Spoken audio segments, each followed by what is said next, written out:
എല്ലാവർക്കും പുതിയൊരു വീഡിയോയിലേക്ക് സ്വാഗതം. ആദ്യമായിട്ട് ചാനൽ കാണുന്നെങ്കിൽ എല്ലാവരും ഒന്ന് സബ്സ്ക്രൈബ് ചെയ്യുക. ഇന്ന് കേട്ടറ്റിൻ്റെ സൈക്കോളജിയുടെ കേട്ടറ്റ് എക്സാം ആവറായില്ലേ, 18-ാം തീയതി എക്സാം. അപ്പം നമുക്കൊരു വേഗം ഒരു റിവിഷൻ ഉണ്ട് ചെയ്യാമെന്ന് വെച്ചിട്ടാണ് സ്പീഡിൽ പോകുന്നത് കേട്ടോ. പ്രധാനപ്പെട്ട മാത്രം ഞാൻ സെലക്ട് ചെയ്തിട്ടുള്ളൂ. ആശയ രൂപീകരണം. പഠന പ്രക്രിയയിൽ വളരെ പ്രധാനപ്പെട്ട സ്ഥാനമാണ് ആശയ രൂപീകരണത്തിനുള്ളത്.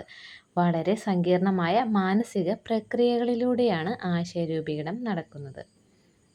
എന്തൊക്കെ ജീവികളെ കാണുന്നു, പ്രത്യേകതകൾ പറയുന്നു, ഓരോ പ്രത്യേകതയുള്ളവയെ കൂട്ടാക്കുന്നു. എല്ലാ ജീവികളും ഒരേ രീതിയിലല്ല സഞ്ചരിക്കുന്നത്, അല്ലെങ്കിൽ ജീവികളുടെ സഞ്ചാര രീതി വ്യത്യസ്തമാണ് എന്ന് സാമാന്യവൽക്കരണത്തിൽ അവർക്ക് മനസ്സിലാവുന്നു. ഇനി ആശയം. ഒരു വസ്തു എന്താണെന്നുള്ള യഥാർത്ഥ ധാരണയാണ് ആശയമെന്ന് പൊതുവെ വേണമെങ്കിൽ പറയാം. യുക്തിചിന്ത. ബുദ്ധിപരമായി വളരെ ഉയർന്ന പ്രക്രിയയാണ് യുക്തിചിന്തനം. ഏതെങ്കിലും ഒരു പ്രശ്നത്തെ അഭിമുഖീകരിക്കേണ്ടി വരുമ്പോൾ അതിനുള്ള പരിഹരണം നടത്താൻ യുക്തിചിന്തനം ആവശ്യമായി വരുന്നു. മനുഷ്യന് മാത്രം ലഭിച്ചിട്ടുള്ള ഒരു പ്രത്യേക കഴിവാണ് യുക്തിചിന്ത. യുക്തിചിന്തയുമായി ഗേറ്റ്സ് പറഞ്ഞ ഒരു കോട്ട് നമുക്ക് നോക്കാം. ഭൂതകാല അനുഭവങ്ങളെ പ്രശ്ന പരിഹരണത്തിനായി പുതിയ രീതിയിൽ ക്രമീകരിക്കുകയും യോജിപ്പിക്കുകയും ചെയ്യുന്ന ഒരു ചിന്തയാണ് യുക്തിചിന്ത. ലക്ഷ്യത്തോടു കൂടിയുള്ള ഘട്ടം ഘട്ടമായ ചിന്തയാണ് യുക്തിചിന്ത. യുക്തിചിന്തയുടെ സവിശേഷതകൾ എന്തൊക്കെയാണെന്ന് നോക്കാം.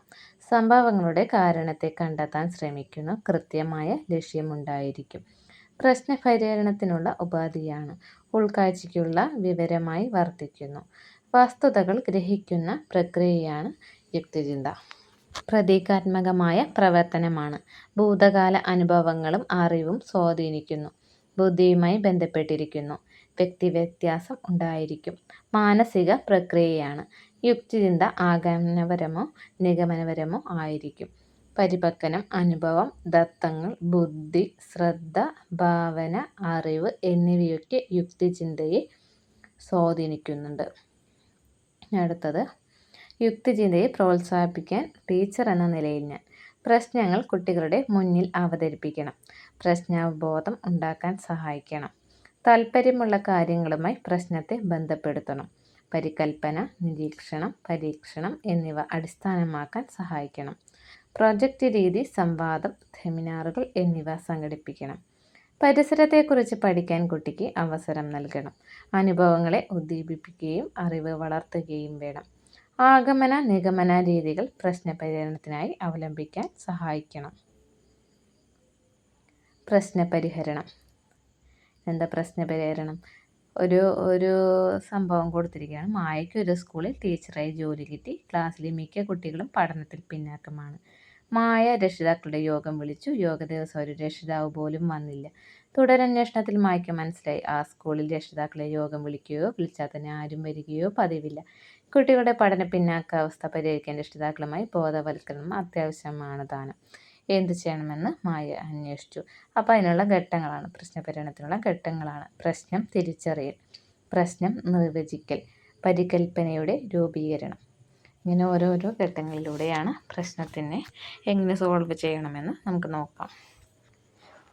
പ്രശ്നപരിഹാര തന്ത്രങ്ങൾ ആസൂത്രണം ചെയ്യൽ, നിർവഹണം, വിവരശേഖരണം, വിലയിരുത്തൽ, അപഗ്രഥനവും നിഗമനവും.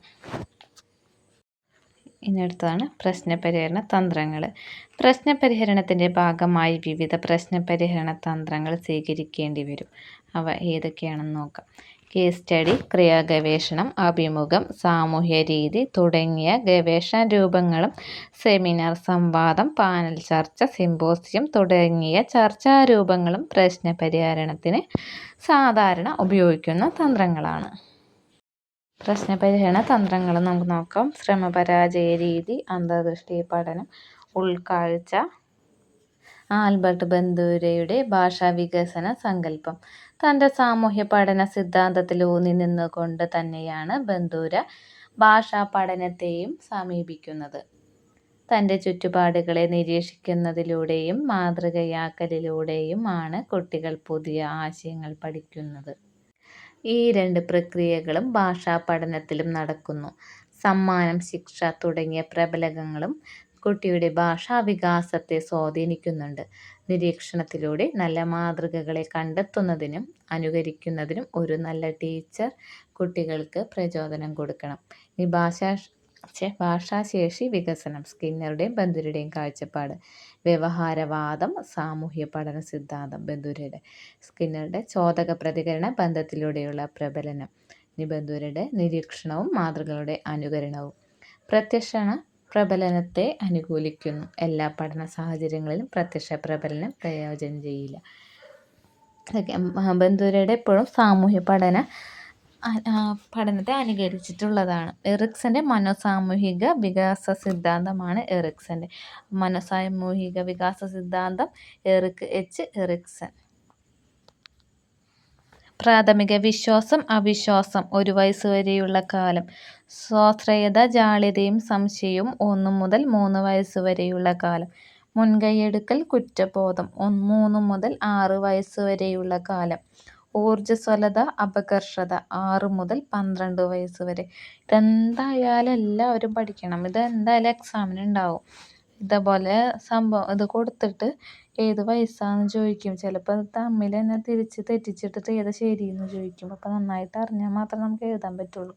അപ്പോൾ മനോസാമൂഹിക വികാസ സിദ്ധാന്തം എറിക്സൺ. ഇനി സ്വബോധം, റോള്, സംശയങ്ങൾ, കൗമാരകാലം 12 മുതൽ 18 വയസ്സുവരെ. ഇനി ആഴത്തിലുള്ള അടുപ്പം, ഒറ്റപ്പെടൽ, യൗവനം 18 മുതൽ 35 വയസ്സുവരെ. സൃഷ്ടി, മുരടിപ്പ്, മധ്യവയസ്സ് 35 മുതൽ 60 വയസ്സുവരെ. മനസന്തുലനം, തളർച്ച, വാർദ്ധക്യം 60 വയസ്സിന് ശേഷം. അപ്പം എല്ലാവരും കേട്ടിട്ട് നന്നായിട്ട് പഠിക്കുക, നന്നായിട്ട് എഴുതാൻ ശ്രമിക്കുക സൈക്കോളജിയിൽ.